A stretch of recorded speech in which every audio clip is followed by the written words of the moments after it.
안녕하세요. 저는 서울 도봉구에 사는 40대 주부입니다. 사람 좋은 남편을 만나 아주 풍족하진 않지만 부족한 대로 따뜻한 살림을 꾸려왔던 사람이죠. 그런 제가 얼마 전 평생 잊지 못할 일을 겪고 나서야 진짜 가족이란 어떤 것인가를 깨닫게 됐습니다. 입에 올리기조차 부끄러운 일이지만 이 사연을 통해 누군가 가족에 대해 생각하는 시간을 가질 수 있길 바라며 이야기를 시작해 보겠습니다. 그 일이 일어난 건 제가 결혼하고 10년이 지날 무렵이었어요. 소개로 만난 남편과 부부의 연을 맺은 저에게는 신혼 초부터 간절한 바람이 하나 있었습니다. 바로 다복한 가정을 이루기 위해 아이를 셋쯤은 낳고 싶다는 소망이었죠. 하지만 해가 바뀌고 또 바뀌어도 좀처럼 아이 소식은 없었고 셋은커녕 딱 하나만이라도 낳고 싶다는 간절함으로 바뀌었습니다. 병원을 들락거리고 좋다는 건 다 해봐도 번번이 실망만 돌아오더군요. 매달 가슴을 졸이며 임신 테스트기를 확인하다 아니라는 걸 알게 될 때면 화장실 문을 걸어 잠그고 소리 죽여 울었습니다. 남편과 시어머니에게 면목이 없어 베개를 적신 밤도 셀 수 없이 많았네요. 명절 끝나고 친척들이 다 돌아가면 저는 텅 빈 거실에 홀로 앉아 남의 집 아이 웃음소리만 떠올리며 한숨을 쉬곤 했어요. 그 긴 세월 동안 제 마음을 지탱해 준 건 오직 남편과 시어머니 두 사람이었습니다. 저희 시어머니는 아이를 갖지 못하는 아들네 상황을 단 한 번도 모진 말로 찌르지 않는 분이셨어요. 가끔 친척들이 모일 때 넌지시 손주에 대해 물어와도 시어머니는 제 편을 들며 단호하게 말씀하셨죠. 애야 하늘에서 보내주시는 거고 늦어지면 늦어지는 대로 다 이유가 있는 건데 누가 안달한다고 생기는 게 아니지. 난 그냥 두 아이 지금처럼 사이좋고 아픈 데 없이 잘 지내면 그걸로 좋게. 괜한 말로 우리 며느리 신경 쓰이게 하지 마. 제가 임신이 아닌 걸 확인하고 침울할 때도 시어머니는 제 손을 슬그머니 잡으며 이렇게 말씀하셨죠. 사람이 욕심을 부리면 끝이 없는 거다. 우리 가족 이렇게 건강하고 별 문제 없이 잘 사는 거 감사하게 생각하고 아이 문제는 하늘의 뜻에 맡기자. 이러다 스트레스 받아서 몸 상하면 애가 생긴다 한들 다 무슨 소용이냐. 나는 생기지도 않은 손주보다 지금 내 며느리가 더 중요해. 그 한마디에 저는 왈칵 눈물이 솟아 얼마나 울었는지 모릅니다. 어떤 시어머니는 며느리가 아이를 못 낳으면 친정엄마가 제대로 못 키워 그렇다며 흉까지 본다는데 저희 시어머니는 오히려 남들 앞에서 제 편을 들어주셨죠. 누가 한마디라도 제 가슴에 못을 박을라 치면 정색하셨어요. 우리 며느리만한 사람 있으면 데려와봐. 애 열 낳을 며느리랑도 절대 안 바꿀 거니까. 평소에는 순하디 순한 분이 저를 곤란하게 하는 사람 앞에서는 주저없이 역정을 내셨습니다. 친정엄마가 살아계셨어도 이보다 더 따뜻했을까 싶을 만큼 시어머니는 저에게 정말 푸근하고 따뜻한 분이셨어요. 사실 제게는 변변히 친정이라 부를 만한 곳이 없었습니다. 아버지는 제가 코 올리게 였던 시절에 일찍 돌아가셨고 그 뒤로는 친정엄마가 두 남매를 억척스럽게 키우셨죠. 청소에 식당 일에 손이 갈라지도록 일하시던 모습이 지금도 눈에 선합니다. 그 친정엄마마저 몇 해 전 병으로 떠나보내고 나니 이 넓은 세상에 남은 핏줄이라곤 오빠 하나가 전부였습니다. 그런데 엄마가 돌아가시고 얼마 지나지 않아 오빠도 미국에서 자리를 잡아보겠다며 훌쩍 떠나버렸어요. 그 뒤로 가끔 안부를 묻는 연락이 오긴 했지만 얼마나 바쁜지 제가 연락할 때는 통화하기도 힘들고 더구나 얼굴을 마주한 지는 까마득했죠. 그래도 하나뿐인 혈육이라고 저는 늘 오빠를 마음 한편에 자랑처럼 품고 살았습니다. 남들이 친정 식구 이야기를 꺼낼 때면 저는 슬쩍 묻지도 않은 오빠 얘기를 했어요. 우리 오빠는 미국에 살아요. 거기서 사업한다고 해서 걱정했는데 그래도 잘 풀리는 것 같아서 다행이에요. 얼마나 바쁜지 얼굴 한번 보기도 힘들다니까요. 그러면서 슬쩍 어깨를 펴기도 했죠. 비록 곁엔 없어도 어딘가에 든든한 오빠가 있다는 사실만으로도 위안이 되는 기분이었거든요. 어린 시절 힘든 가정 형편 때문에 단칸방에서 한 입을 덮고 자며 서로의 체온에 기대던 그 오빠를 저는 자라서도 늘 귀하고 자랑스러운 존재로 여기며 살았어요. 그런 오빠가 미국에서 성공했다니 얼마나 기쁘고 고마운 일인지 모르겠더군요. 그러던 어느 날 저희 부부에게 믿기지 않는 일이 일어났습니다. 거짓말처럼 조용히 아기 천사가 찾아온 거예요. 결혼 10년 만에.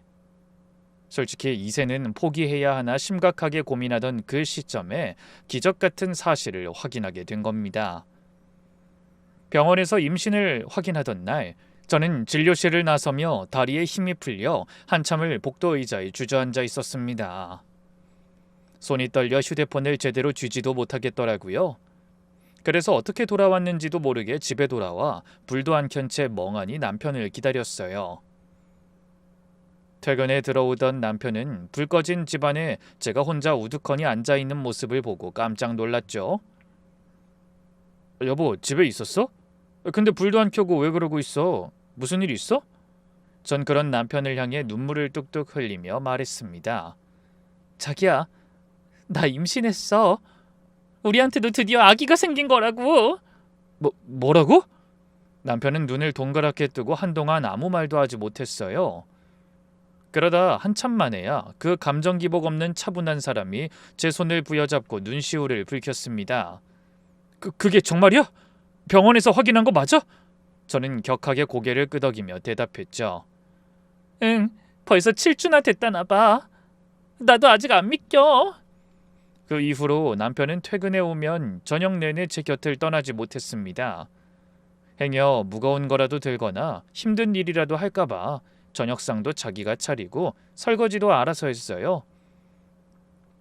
밤에는 제 배에 가만히 손을 얹고 한참 눈을 감은 채 아이의 움직임을 느끼려 노력했습니다. 그제야 저는 남편도 티를 내지 않아서 그렇지 누구보다 마음 졸이며 아이를 기다렸다는 사실을 깨닫게 됐죠. 민망하고 부끄러워 살가운 말 한마디 할 줄 모르던 사람이 그때만큼은 고맙다라는 말과 사랑한다는 말을 입에 달고 살더라고요. 저는 그런 남편의 모습을 보며 어쩐지 미안한 생각이 들어 남몰래 눈물을 훔쳤습니다. 그렇게나 아이를 원했으면서 저를 위해 그 애타는 감정을 숨기고 살았을 남편이 짠하게 느껴졌거든요.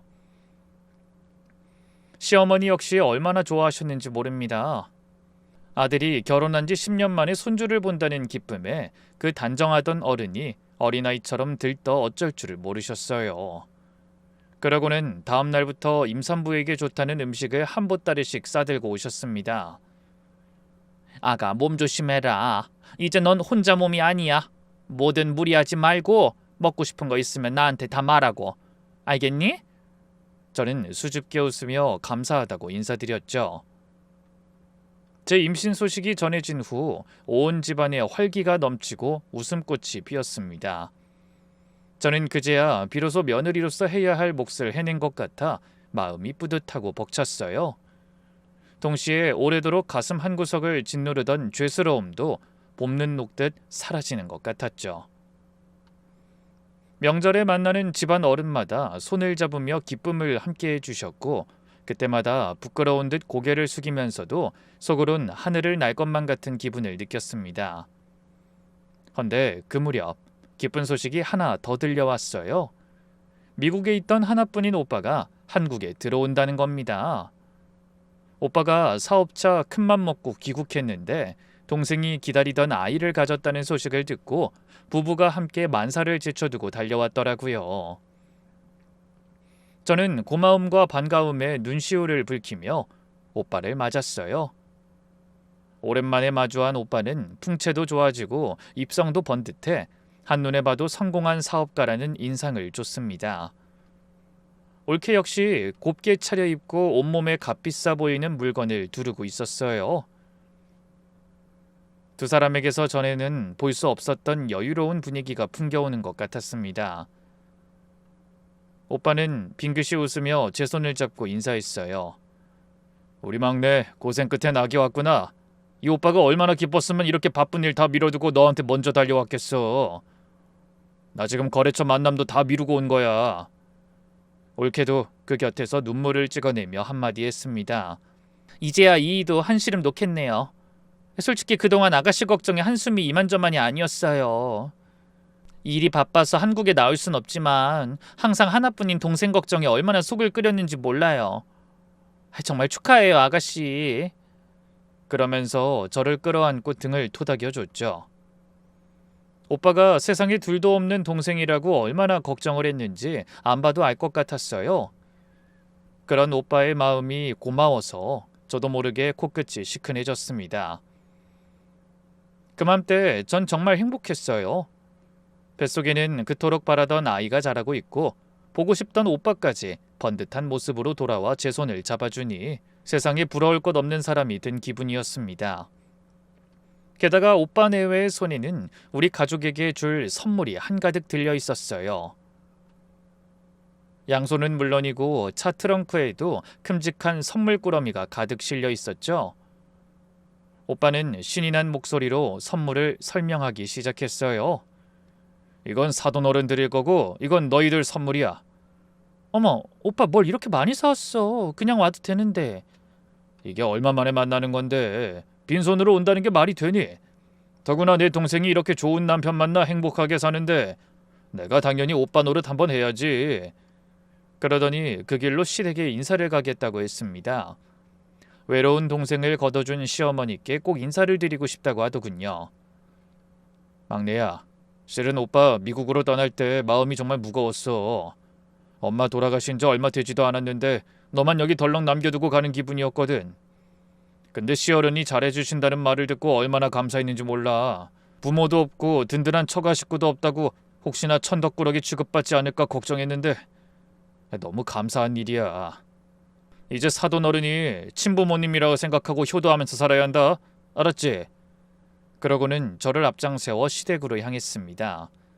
시어머니는 갑작스러운 사돈의 방문을 반기며 버선발로 달려나오셨죠. 오빠 내외는 현관에 들어서기가 무섭게 어머니께 넙죽 큰절부터 올렸습니다. 사돈 어른, 제 동생 따뜻한 마음으로 걷어주셔서 얼마나 감사한지 모릅니다. 제가 미국 사느라 오빠 노릇도 못하고 변변찮지만 사돈 어른이 계셔서 정말 든든합니다. 제가 매제랑 사돈 어른께 늘 마음의 빚을 지고 삽니다.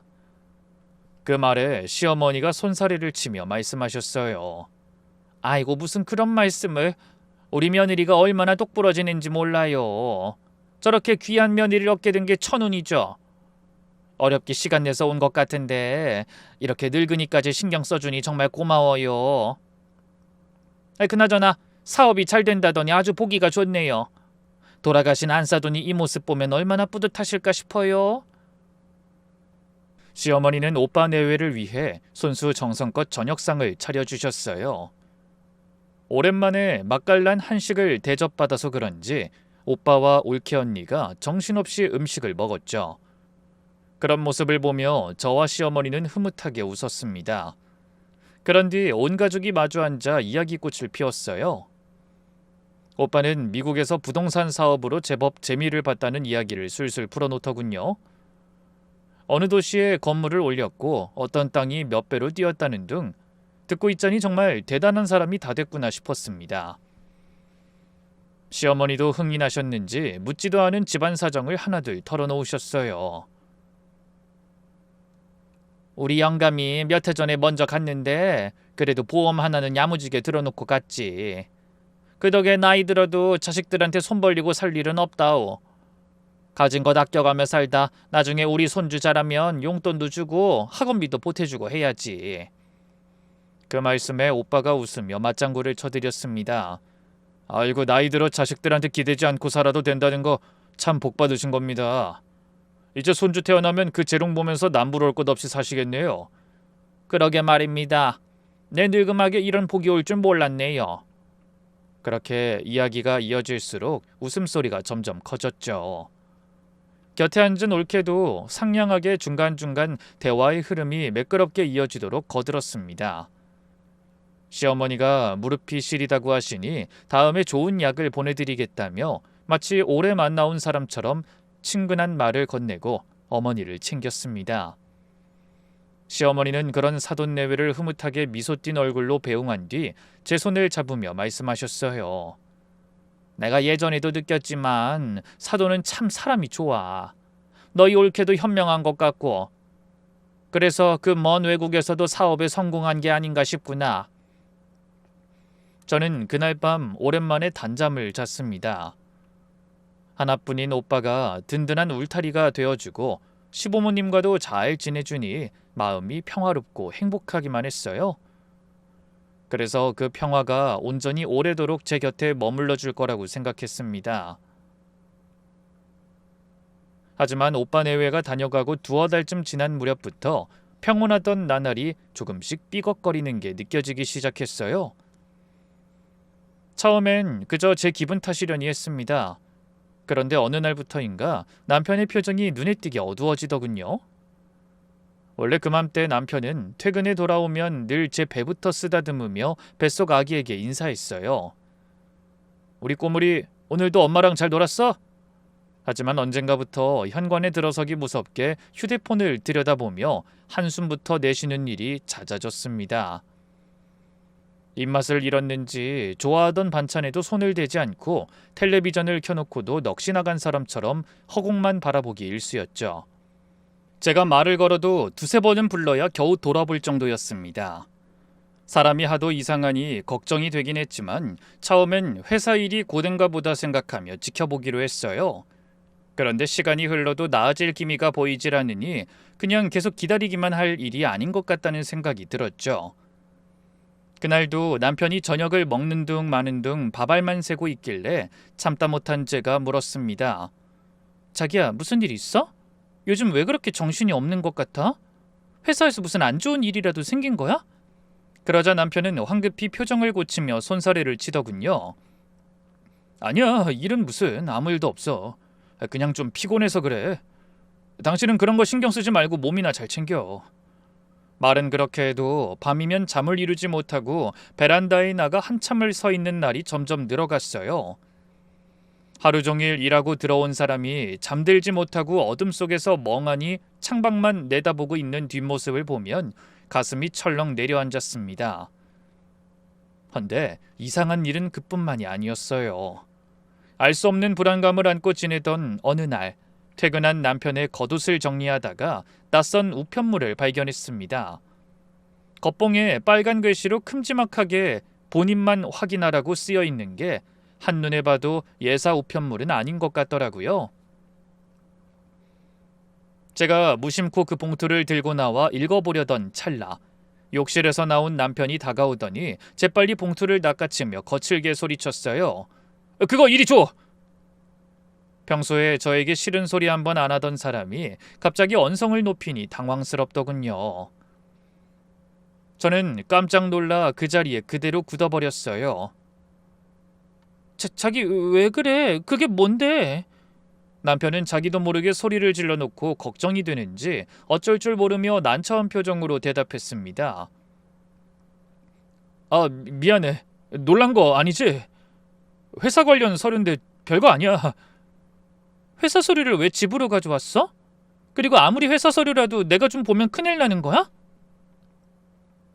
이건 대외비 상황이라서 그래. 밖으로 노출된 거 알면 큰일 나는데 내가 깜빡하고 주머니에 넣어서 그냥 가져온 거야. 내일 얼른 제자리에 갖다 둬야 해. 회사 일? 어떤 건데? 그게 요즘 자기가 신경 쓰는 거랑 관련된 일이야? 뭐 안 좋은 건 아니지? 제가 캐묻자 남편이 인상을 쓰며 또 짜증스러운 말투로 대답했죠. 내가 조금 전에 말했잖아. 대외비를 아무한테도 말하면 안 된다고. 임신한 사람이 왜 그렇게 쓸데없는 일에 신경을 써? 회사 일은 내가 알아서 하는 거잖아. 그러더니 봉투를 들고 안방으로 들어가 문을 닫아버렸어요. 결혼하고 10년을 살면서 남편이 저에게 그렇게 짜증을 부린 건 그날이 처음이었습니다. 저는 부엌 한가운데 우두커니 서서 한동안 멍하니 닫힌 안방문을 바라봤어요. 도무지 영문을 알 수 없더라고요. 불과 얼마 전까지만 해도 남편은 예전보다 훨씬 다정한 남편이자 예비 아빠였는데 갑자기 안 하던 짓을 하니 불안한 생각이 들었습니다. 뭐지? 회사에 진짜 무슨 큰일이라도 난 거 아니야? 저는 무거운 몸으로 이런저런 걱정을 하느라 그날 잠을 설쳐야 했네요. 다음 날 아침 남편은 멋쩍은 표정으로 다가와 전날 일을 사과했어요. 여보, 어젠 속상했지? 미안해. 솔직히 내가 요즘 회사에 복잡한 일도 많고 피곤해서 신경이 좀 날카로웠던 것 같아. 안 그래도 당신 몸 무거워서 힘든데 내가 왜 그랬는지 모르겠다. 미안해 정말. 그래서 그날은 그냥 마음을 풀고 넘어가기로 했죠. 하지만 그 후로도 남편의 수상한 행동은 여전히 계속됐습니다. 하루는 휴대폰이 울리자 흠칫 놀라더니 발신자부터 확인하고 제 눈치를 살피며 얼른 밖으로 나가더라고요. 전에는 누구한테 전화가 오던 제 앞에서 스스럼 없이 받던 사람이었는데 말이죠. 그러다 한 번은 한밤중에 목이 말라 물을 마시러 나갔다가 우연히 남편이 베란다에 서서 통화하는 소리를 엿듣게 됐어요. 아니 그러니까 내가 이렇게 부탁하잖아. 내 사정 좀 봐줘라. 지금 상황이 너무 안 좋아서 그래. 남편은 다급하고 초조한 목소리로 누군가에게 뭔가를 부탁하고 있었어요. 어찌나 간절하게 매달리는지 말투가 비굴하게 느껴질 정도였습니다. 저는 놀라서 그 자리에 멈춰서 남편을 바라봤고 통화를 하던 남편이 인기척을 느꼈는지 뒤를 휙 돌아보더니 신경질적으로 전화를 끊어버렸어요.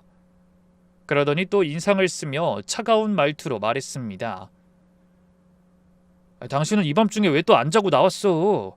엄마가 잘 자야 애가 건강하다는 거 못 들었어? 어서 들어가서 자. 자기야말로 이 밤중에 누구랑 통화하는 거야? 목소리가 심상치 않던데 정말 무슨 안 좋은 일 있는 거 아니야? 여보 제발. 내가 아무 일도 아니라니까 왜 자꾸 그래? 당신은 몸도 무거우면서 뭘 그렇게 참견하려고 들어?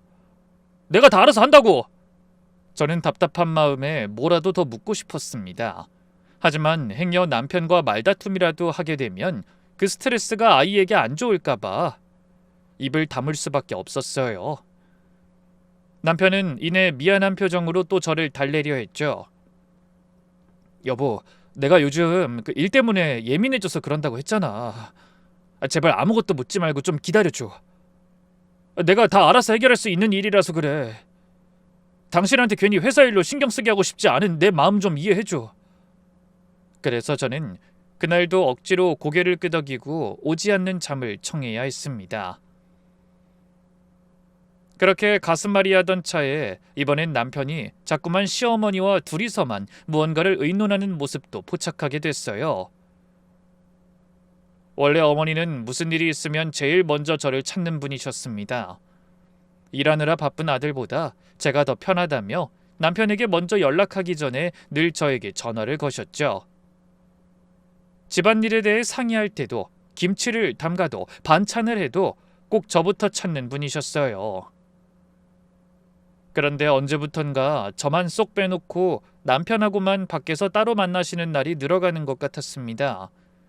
그래서 남편에게 슬쩍 물어본 적도 있네요. 자기 요즘 어머님이랑 둘이 자주 만나는 것 같던데 나한테 무슨 말 못할 일이라도 있어? 그러자 남편이 또 정색하는 거예요. 일은 무슨 일? 내가 요즘 회사 일 때문에 바쁜 것 같으니까 불러서 당신 좀 챙기라고 잔소리하시는 거지. 그리고 이제 몸도 무거운 당신한테 반찬 가져가라고 부르기 부담스러우신 것 같아. 아직 그 정도는 아닌데 어머니한테 괜찮다고 나한테 연락하시라고 말씀드려. 임신했다고 집에만 있으면 애 낳기만 힘들다고 하더라. 나도 운동 좀 해야지. 알았어, 다음엔 그렇게 전할게. 남편은 서둘러 저와의 얘기를 마무리하려는 듯 대충 대답하고 자리를 떴습니다. 헌데 그런 대화가 오가고 며칠 뒤 저는 시댁 근처를 지나다가 한 공원에서 남편과 시어머니가 함께 있는 모습을 목격하게 됐어요. 아이 출산용품 할인 매장이 시댁 근처에 있었거든요. 그날 외출하기 전에 제가 분명히 남편에게 이렇게 물었습니다. 여보, 출산용품 할인 매장이라는 게 있다는데 거기 한번 안 가볼래? 이제 조금씩 준비를 해둬야 할 것 같아서 말이야. 아, 그래? 어쩌지? 내가 오늘 회사 일로 연락받을 곳이 있어서 밖에 나갔다가 혹시라도 못 받으면 안 되거든. 오늘은 그냥 당신 혼자 조심해서 다녀올래? 그랬던 남편이 제가 외출하자마자 득달같이 또 시어머니를 만나러 온 모양이었어요.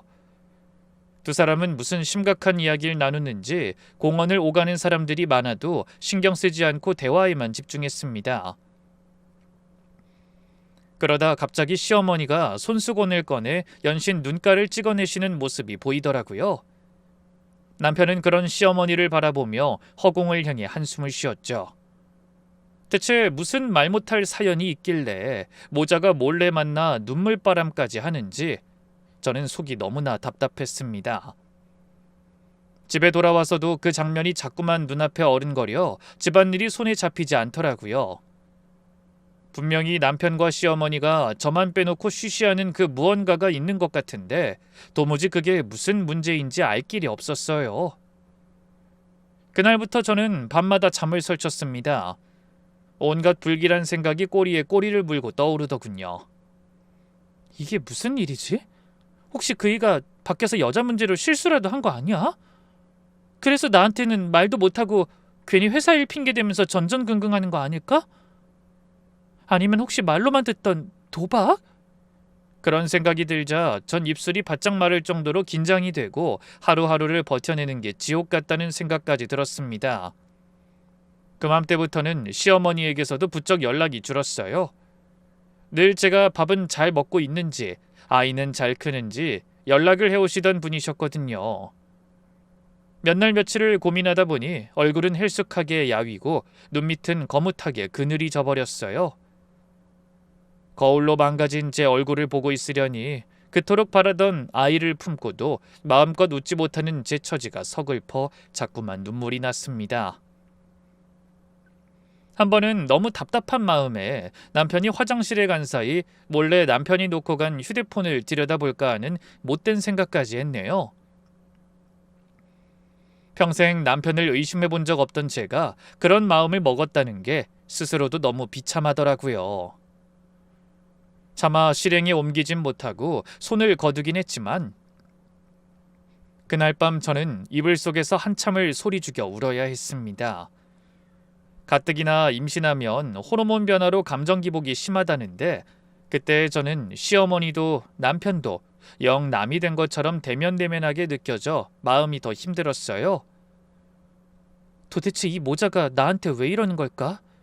나만 모르는 일이 뭐길래 저렇게 날 따돌리는 거야? 저에게 가장 든든한 울타리였던 남편과 시어머니가 어느 순간부터 저에게 벽을 쌓는 것 같다는 생각이 들었어요. 평생 제 편이라 믿었던 두 사람이 한통속이 되어 무언가를 감추고 있다는 사실이 저를 한없이 외롭고 불안하게 만든 거죠. 배신감과 외로움이 얼마나 깊던지 10년을 기다린 임신의 기쁨마저 잿빛으로 만들어버렸습니다. 그런 일이 있자 일부러 저를 부탁하려고 시어머니까지 찾아가 머리 조아리던 오빠가 생각나 눈물이 왈칵 쏟아졌습니다. 오빠랑 올케 언니한테 전화를 걸어서 의논해볼까? 아니야. 오빠가 그 일랑 어머니를 얼마나 믿었는데 괜히 이런 일로 바쁜 사람 신경 쓰게 하면 안 되지. 안 그래도 미국에서 고생이 많을 텐데. 그런 생각으로 흔들리는 마음을 다잡으며 전화하려던 손을 멈췄습니다. 그래도 여전히 마음은 불안했어요. 뱃속의 아이를 생각하면 마음을 굳게 먹어야 한다는 걸 알면서도 자꾸만 무너지는 마음은 어쩔 수가 없더라고요. 그렇게 영문도 모른 채 속을 끓이며 저는 점점 더 깊은 의심의 늪으로 빠져들고 있었습니다. 그러던 어느 날 여전히 불안함 속에서 시간을 보내던 늦은 오후였어요. 그날따라 몸이 더 무겁고 기분이 가라앉는 것 같아 거실 소파에 기대 태교 음악을 들으며 마음을 좀 달래보려 했습니다. 그런데 막 음악을 틀고 눈을 감으려는 찰나 탁자 위에 놓아둔 휴대폰이 요란하게 울려댔어요. 얼른 일어나 액정을 보니 다름 아닌 시어머니였죠. 저는 반가운 마음에 서둘러 전화를 받았습니다. 알게 모르게 자꾸 저에게 거리를 두는 시어머니 때문에 마음이 안 좋았는데 모처럼 전화를 주시니 얼마나 반가운지 모르겠더라고요. 어머니 저예요. 어쩐 일로 전화를 다 주셨어요? 그런데 전화기에서는 아무 말도 들려오지 않았어요. 저는 고개를 갸웃거리며 다시 한번 어머니를 불렀습니다. 여보세요, 어머니? 제 말 안 들리세요? 그렇게 몇 번을 외쳐도 대답이 없는 거예요. 그래서 한숨을 쉬며 전화를 끊으려고 했죠. 제가 반가워한 게 무색하게 아마 전화기가 잘못 눌러진 게 아닌가 싶더라고요. 젊은 사람들 같지 않고 휴대폰 사용이 서투른 시어머니가 예전에도 가끔씩 그런 실수를 하신 적이 있었거든요. 전화기를 그냥 가방 안이나 주머니 속에 넣어두셨다가 저에게 전화가 걸려오는 일이 종종 있었던 거죠. 아마 제가 단축번호 1번으로 저장되어 있어 그런 일이 자주 생기는 것 같았어요. 그래서 한숨을 쉬며 전화를 끊으려는 순간 전화기 너머로 부스럭거리는 옷자락 소리와 함께 두런두런 대화를 나누는 사람의 목소리가 새어나왔습니다. 가만히 귀를 기울여 보니 시어머니와 남편의 목소리였어요. 두 사람은 전화가 걸려 있다는 사실을 전혀 모르는 듯 심각하게 얘기를 나누고 있더군요. 분명 예전처럼 시어머니 주머니 속에서 휴대폰이 잘못 눌려 저에게 전화가 걸린 게 확실했어요. 속으로 저는 흠칫 놀랐습니다. 주말인데도 일이 많아 출근해야 한다던 남편이 회사가 아닌 시댁에 있다는 사실만으로도 의아한 마음을 가질 법했죠. 그런데 그때 시어머니가 잔뜩 가라앉은 목소리로 내뱉으신 말씀에 저는 단번에 얼어붙고 말았습니다. 그러니까 이거 며느리한텐 비밀로 해라. 알았지? 절대로 걔가 알게 해선 안 돼. 그 말에 남편도 한숨을 쉬며 대답했어요. 당연하지. 한창 조심해야 할 텐데 이런 말 들으면 얼마나 충격받겠어. 어렵게 가진 애 잘못되기라도 하면 그땐 정말 돌이킬 수 없어. 아서라. 그런 무서운 소린 입에 담지도 말아라. 그런 대화를 들으며 전 입을 틀어막았습니다. 심장이 터질 것처럼 뛰고 머릿속이 하얘지는 기분이었어요. 도대체 이게 무슨 소리야? 절대 내가 알아서는 안 될 일이라니? 정말 이 사람한테 무슨 일이 생긴 건가? 아니면 혹시 어머니가 어디 편찮으신 거 아니야? 저는 차마 전화를 끊지 못하고 덜덜 떨리는 손으로 전화기를 귀에 더 바짝 붙였어요. 곧이어 남편의 무거운 목소리가 이어지더군요. 나도 걱정이 되니 하는 말이잖아. 이대로는 도저히 안 되겠어. 이렇게 카드 돌려막기 하는 것도 한계라고. 지난번에는 여기서 보던 독촉장을 그대로 가져갔다가 그 사람한테 들킬 뻔했다니까? 그러게 왜 대출에 현금 서비스까지 받아서 무리를 하셨어? 아버지가 남겨주신 보험금만 날린 것도 억울한데 매일같이 날아오는 독촉장을 어떻게 감당해? 걱정하지 말아라. 내가 어제 요 앞 상가 갈비집에서 설거지를 구한다고 해서 거기서 일하게 해달라고 말해놓고 온 차입니다. 그거면 매달 이자는 갚을 수 있을 거야. 뭐라고? 엄마가 나이가 몇인데 갈비집에서 불판을 닦아. 어깨 다 나가고 싶으셔? 그럼 어쩌니? 너도 뻔한 월급으로 먹고 사는 거 아는데 이제 애도 곧 태어날 거고 내 빚까지 갚으려면 네 월급으로 감당이 되겠어? 미치겠네 정말. 이러지 말고 그냥 이 집 팔고 우리랑 같이 살아요. 그럼 다 해결되잖아. 뭐라고? 그래도 이 집은 너희 아버지가 어렵게 마련해서 반평생을 같이 산 집인데 난 여기서 눈 감는 게 마지막 소원이었잖니. 그럼 우리가 전세 빼서 이 집으로 들어올게요. 이렇게 계속 돌려막기 하다가 진짜 큰일 난다고. 이 좁은 집에서 애를 키우려고? 방법이 없어요. 그 사람한테 내가 잘 설명할게. 아무래도 엄마가 외로워하시는 것 같다거나 혼자 애 보기 힘들 것 같으니 당분간만 같이 살자고 하거나. 순간 저는 손에 들고 있던 휴대폰을 떨어뜨릴 뻔했습니다. 그제야 두 사람이 몇 달간 저에게 쉬쉬해오던 일이 뭐였는지 분명하게 알게 됐죠. 그건 남편이 바람을 피운 것도 어머니가 중병에 걸리신 것도 아닌 바로 시어머니의 돈 문제였어요. 물론 충격적인 일이긴 했지만 워낙 최악의 경우를 상상하며 마음을 졸이고 있던 터라 그런지 전 한편으로 마음이 놓이기도 했습니다. 적어도 남편이 절 배신하거나 누가 아픈 상황은 아니니 어떻게든 극복하면 될 일이라는 생각이 들었던 거죠. 하지만 이어지는 어머니의 말씀을 들으며 저는 머리를 한 대 세게 얻어맞은 기분을 느껴야 했습니다. 이게 다 내가 어리석어서 그런 거야. 내가 그 인간 말에 홀랑 넘어가서 요즘은 돈을 가지고만 있으면 어리석은 거라고. 가만히 놔두지 말고 굴려서 나중에 너희 좋은 집 사는데 보태도 주고 우리 귀한 손주 영어 유치원인지 뭔지 그런 것도 보내주라고 하길래 내 주제에 투자는 무슨 투자를 하겠다고 괜한 욕심을 부려서. 엄마 자책하지 말아요. 사람이 작정하고 속이려고 하면 이길 사람 없어. 사기친 사람이 문제지 엄마가 무슨 죄야. 아무래도 제 생각보다 일이 심각한 것 같아 머릿속으로 오만 가지 생각이 떠올랐습니다. 세상에, 어머니가 사기를 당하신 거야? 도대체 뭘 얼마나 날리셨길래 집까지 팔자는 말이 나오지? 그런데 그 순간 시어머니의 입을 통해 나온 놀랍고도 끔찍한 진실이 제 귀를 덮쳐왔습니다. 내가 사돈을 그렇게 믿었는데 명색이 며느리 친오랍이라는 인간이 어떻게 나한테 이럴 수가 있니? 그 선물 보따리며 동생 아껴줘서 고맙다고 큰절 올리던 게 전부 다 내 돈 빼먹으려는 수작인 줄 내가 어떻게 알았겠어? 그 말을 듣는 동시에 제 머릿속으로는 그동안의 모든 일이 파노라마처럼 펼쳐지기 시작했습니다. 오빠가 다녀가고 얼마 뒤부터 벌어진 일들, 빨간 글씨가 박힌 봉투, 남편의 다급한 통화, 모자가 공원에서 흘리던 눈물, 그 모든 것들이 하나의 진실을 말해주고 있었어요. 누군가 어머니에게 사기를 쳐 행복했던 집안을 위기로 몰아넣었고 그 사람이 다름 아닌 제 하나뿐인 오빠였다는 사실을 말이죠. 저는 너무 기가 막혀서 숨쉬는 것조차 잊을 지경이었어요. 이 모든 사건을 일으킨 장본인이 제가 그토록 자랑스러워하던 하나뿐인 오빠였다니. 미국에서 성공했다던 오빠가 도대체 왜, 뭐 때문에 가장 조심스러워해야 할 사돈에게 그런 천인공노한 짓을 저질렀단 말인가요? 저는 그 자리에 얼어붙은 채로 두 사람의 대화를 계속 엿들을 수밖에 없었습니다. 혹시라도 제가 듣고 있다는 걸 들키기라도 하면 남편과 시어머니가 입을 다물어 버릴까봐 숨쉬는 것조차 조심해야 했죠.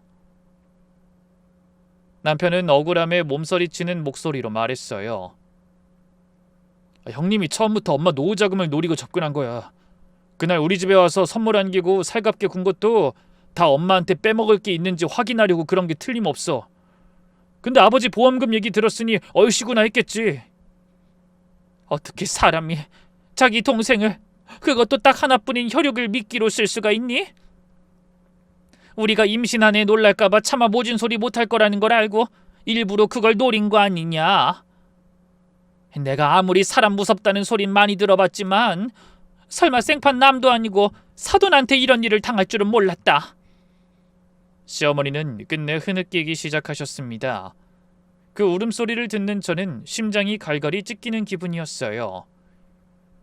저를 친딸처럼 걷어주신 시어머니의 노후를 송두리째 짓밟은 사람이 제 핏줄이라는 사실이 도저히 믿기지 않았습니다. 어머니는 눈물을 흘리셨지만 제 가슴에서는 피눈물이 흐르는 심정이었어요. 말도 안 돼. 그 돈이 어떤 돈인데? 아버님 돌아가시고 받게 된 보험금, 사돈의 목숨값인데 그걸 뻔히 알고 있던 오빠가 어떻게 그 돈을 가로채? 두 사람의 대화로 미루어 보아 어머니의 피해는 보험금에서만 그치지 않는 것 같았어요. 시어머니 명의로 카드 대출과 현금 서비스까지 받게 만들어 빚더미에 올려놓은 것 같더라고요. 하지만 놀랄 일은 거기서 끝이 아니었어요. 이어지는 대화를 통해 더 기막힌 사실도 알게 됐죠. 시어머니는 처음엔 사기를 당했다는 것도 모르셨다고 하더군요. 그런데 투자금을 받아 챙긴 오빠가 연락을 끊고 잠적해버리고 나서야 그 사실을 깨달았지만 아무에게도 말하지 못하고 한동안 혼자 끙끙 앓으신 모양이었어요. 어렵게 임신한 며느리가 충격받을까봐 차마 그 사실을 입 밖에 내지도 못하신 겁니다. 그러다 카드 독촉장이 날아오고 이자가 눈덩이처럼 불어나 신용불량자가 될 상황에 처해 더는 혼자 감당할 수 없게 되자 결국 아들인 남편에게 손을 벌리신 거예요. 흐느끼던 시어머니가 더듬거리며 내뱉는 말씀에 저는 가슴이 미어지는 것 같았습니다. 미안하다. 늙은이가 주책맞게 사기나 당해. 너한테까지 이런 침을 치우고. 어미는 그저 너희 부부 애 낳고 행복하게 살도록 해주고 싶었던 것뿐인데. 엄마 마음 알아. 난 엄마 원망 안 하니까 행여라도 나한테 미안하다고 생각하지 말아요. 원망하려면 형님이라고 믿었던 그 사람을 원망해야지. 남편의 입에서 형님이라는 말이 나올 때마다 저는 심장이 덜컥 내려앉는 기분이 들었어요. 손이 부들부들 떨리고 정신이 아득해오는 것 같았지만 두 사람의 남은 대화를 듣기 위해 전화기에서 흘러나오는 목소리에 더욱 귀를 기울였습니다. 그 사람을 어떻게 해야 할지 모르겠어. 며칠 전에 미친 듯이 연락해서 간신히 통화가 됐는데 글쎄 나더러 뭐라는 줄 알아? 뭐? 연락이 됐어? 그래서 뭐라고 하든 미안해하긴커녕 날 협박하더라고. 신고하면 임신한 그 사람까지 다 알게 될 텐데 그래도 괜찮냐고. 오빠가 사기꾼인 걸 알면 충격받아서 애까지 잘못될 거라고. 그러니 조용히 입 다물고 그 돈은 잊으라고 하더라니까. 엄마, 나 이러면 안 되는데 그 인간은 형님도 뭐도 아니고 그냥 악마 같아. 자기 동생까지 인질로 잡고 협박하는 짐승보다 못한 악마. 그 말을 듣는 순간 눈앞이 캄캄해진다는 게 뭔지 알겠더군요. 어쩌면 제가 알던 오빠의 모습이 처음부터 끝까지 다 거짓이었을지도 모른다는 생각이 들었어요. 제가 그토록 믿고 의지했던 오빠가 저를 인질 삼아 시댁 식구들을 협박하고 있었다니. 임신한 동생의 안위를 무기로 가장 비열한 짓을 저지르고 있었다니.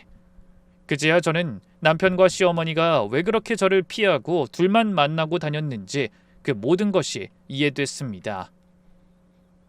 두 사람은 저를 따돌린 게 아니라 오히려 저를 지키려고 그 모진 일을 둘이서만 짊어지고 있었던 겁니다.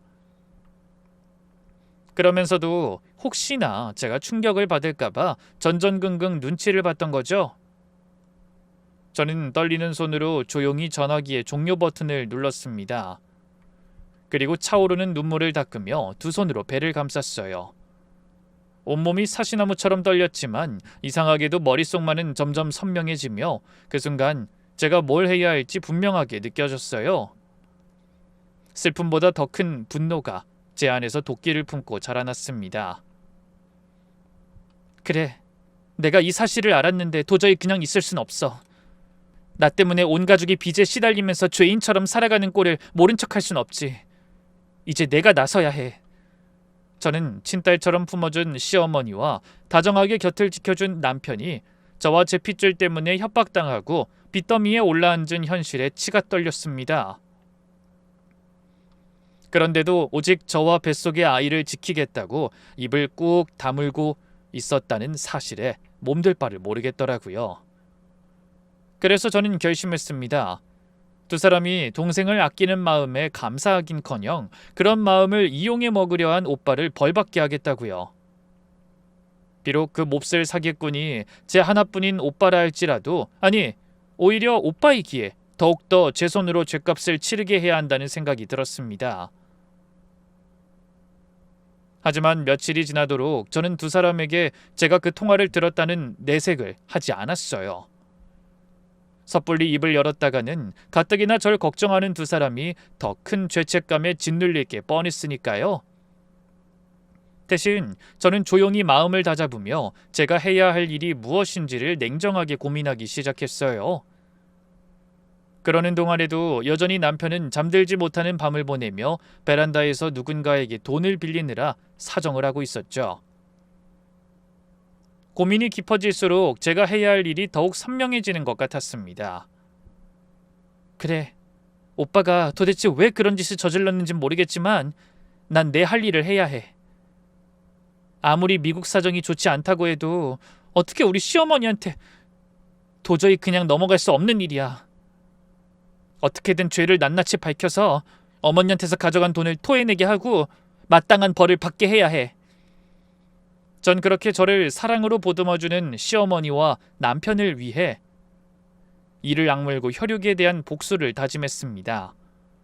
그리고 다음 날 저녁, 남편이 또 베란다에서 누군가에게 사정하는 통화를 끝내고 들어왔을 때 저는 조용히 남편 앞에 앉아 한숨과 함께 입을 열었어요. 자기야, 놀라지 말고 들어. 나 어쩌다 보니 다 알게 됐어. 어머니가 우리 오빠한테 사기당하신 거, 자기가 그것 때문에 카드 돌려막기 하면서 어머니 빚 갚으려고 혼자 힘들어한 거, 오빠가 나랑 애를 핑계로 경찰에 신고하지 못하도록 협박한 것까지 전부 다. 제 말을 들은 남편은 이내 얼굴이 사색이 되더니 들고 있던 휴대폰을 떨어뜨릴 만큼 손을 덜덜 떨었습니다. 여보, 당신이 그걸 어떻게... 우리는 당신 충격받을까봐... 미안해, 일부러 말 안 한 건 아니야. 그냥 어떻게든 엄마랑 내가 당신 모르게 해결해 보려고 하다가... 근데 당신 많이 놀랐지? 이게 어떻게 된 거냐면... 아이는 아무 문제 없는 거지? 남편은 식은땀까지 흘리며 어쩔 줄 모르고 쩔쩔맸어요. 횡설수설하는 그 모습을 보는 제 마음이 찢어지는 것만 같았습니다. 왜 지금까지 말을 안 했어?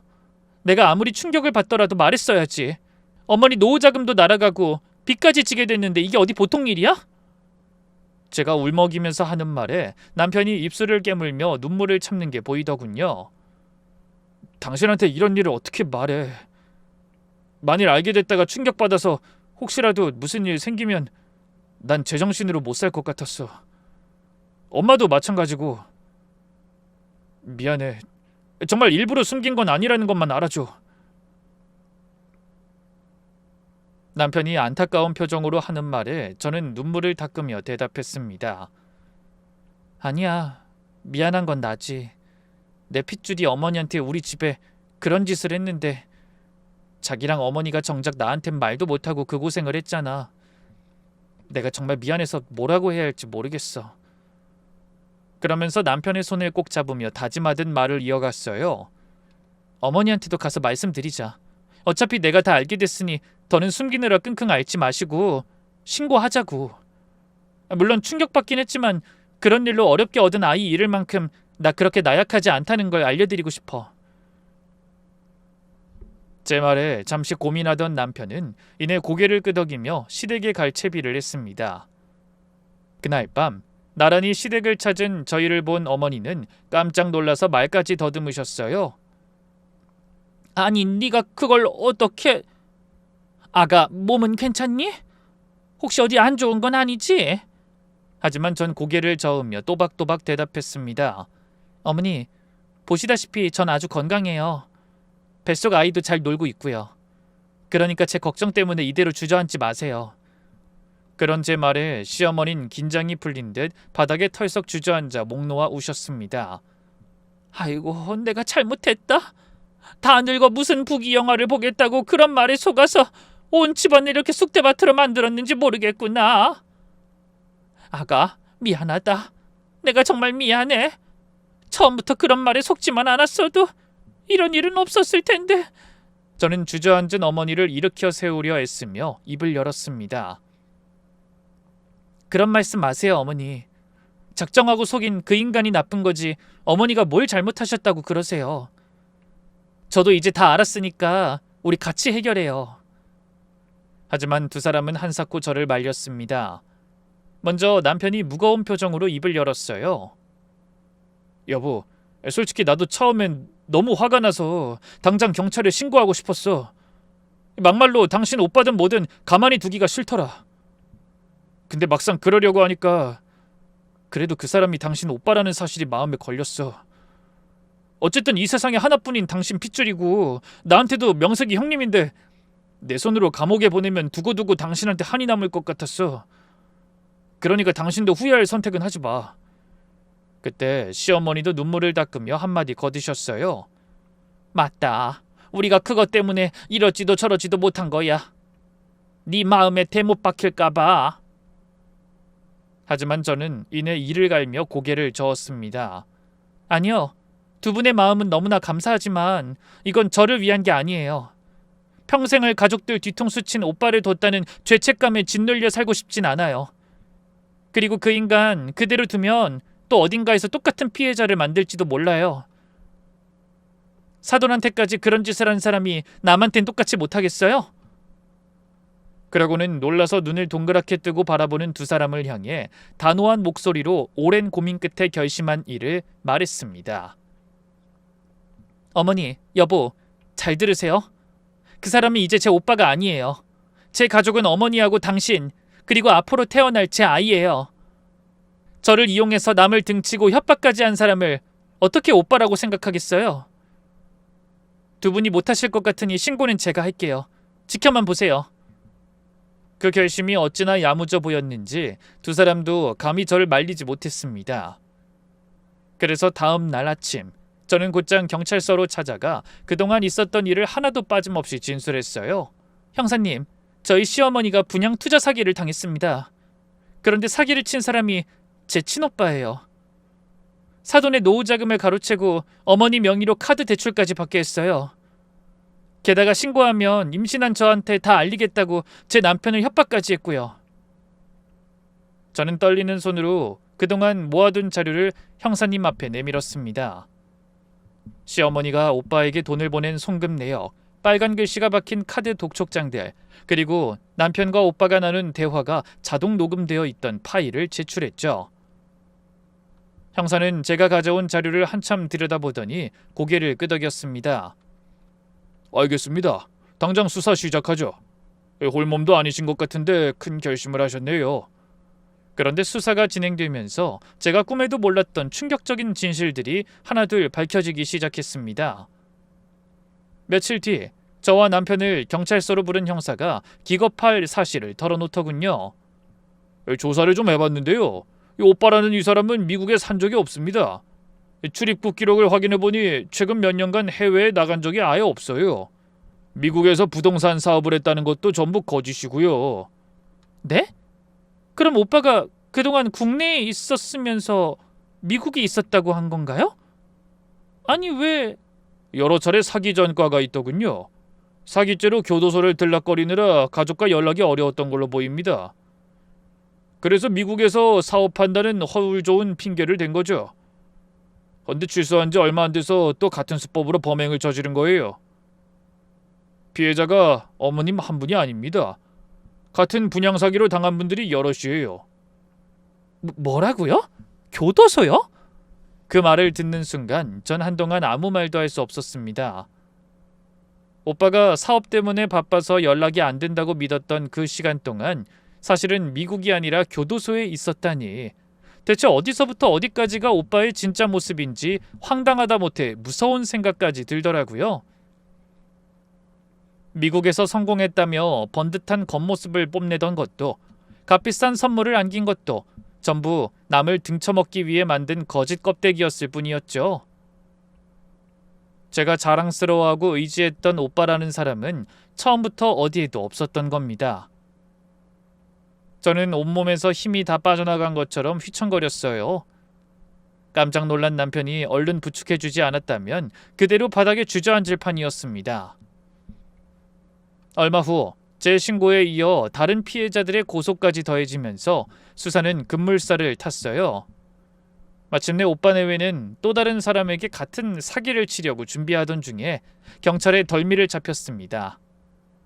그런데 모든 사실이 밝혀진 후에도 오빠라는 그 인간은 조금도 반성하는 기미를 보이지 않고 오히려 법정에서 만난 저에게 고래고래 소리를 지르는 뻔뻔한 모습을 보이더군요. 야, 세상에 하나뿐인 핏줄이라는 게 고작 이런 거야? 내가 사람을 죽이기로 해서 뭘 했어? 그냥 노인네 여윳돈 좀 불려주려다가 잘못된 걸 가지고 동생이라는 게 오빠를 신고해? 그깟 돈 때문에 오빠 팔아먹고 네가 발 뻗고 잘 수 있을 것 같냐? 두고 봐라. 내가 이대로 당하고 가만히 있을 줄 알아? 그러면서 마지막까지 악담을 늘어놓았습니다. 전 그런 오빠를 향해 마지막으로 이런 말을 남겼어요. 당신을 오빠라고 믿었던 시간들 이제 다 내려놓을게. 동생을 위해 누룽지를 양보하던 그 따뜻했던 오빤 이제 이 세상에 없으니까. 그 말에 오빠는 말문이 막힌 듯 아무 말도 못하고 절 노려보기만 했습니다. 결국 그 두 사람은 상습 사기에 협박 혐의까지 더해져 무거운 처벌을 받게 됐어요. 빼돌린 돈도 수사를 거쳐 일부나마 시어머니께 돌아올 수 있었습니다. 물론 잃어버린 돈을 전부 되찾을 순 없었지만 적어도 어머니가 빚 독촉에 시달리며 갈빗집 불판을 닦는 일만은 막을 수 있었죠. 모든 일이 마무리되던 날 저는 어머니 앞에 머리를 조아렸습니다. 어머니 죄송해요. 오빠가 어머니께 그런 몹쓸 짓을 했는데 전 아무것도 모르고 발 뻗고 편하게 살았다니 정말 면목이 없어요. 그러자 어머니는 저를 와락 끌어안고 등을 토닥여주며 눈물 젖은 목소리로 말씀하셨어요. 네 잘못이 아니라고 몇 번을 말하니. 이제 다 해결이 됐으니 지난 일은 모두 잊고 우리 태어날 애만 생각하자. 곁에 있던 남편도 제 어깨를 감싸 안았습니다. 여보, 사실은 내가 더 부끄러워. 난 당신 충격받을까봐 벌벌 떨기만 했는데 알고 보니 당신은 나보다 훨씬 강한 사람이더라. 어려운 결심하게 해서 미안하고 또 고마워. 저는 두 사람의 품에 안겨 그동안 참았던 눈물을 펑펑 쏟아냈습니다. 물론 슬픔의 눈물이 아니라 안도와 감사의 눈물이었죠. 핏줄이라 믿었던 사람에게는 처참하게 배신당했지만 피 한 방울 섞이지 않은 두 사람에게 구원받은 느낌이었거든요. 그로부터 몇 달 뒤 저는 건강한 딸아이를 품에 안았습니다. 그 모진 일을 겪고도 탈 없이 세상에 나와준 아이가 너무나 기특하고 고맙더군요. 그 후로 저희는 시어머니를 모시고 한 집에서 복닥복닥 살고 있어요. 물론 남은 빚을 정리하기 위해 어쩔 수 없이 한 선택이긴 하지만 오히려 한 가족으로서 더 끈끈함을 느끼며 살아갈 기회가 된 것 같네요. 그럼 부족한 제 이야기가 여러분에게 가족의 의미를 일깨우는 작은 계기가 되었으면 하는 마음으로 저는 이만 물러가겠습니다. 사연에 함께해 주신 모든 분 정말 감사합니다.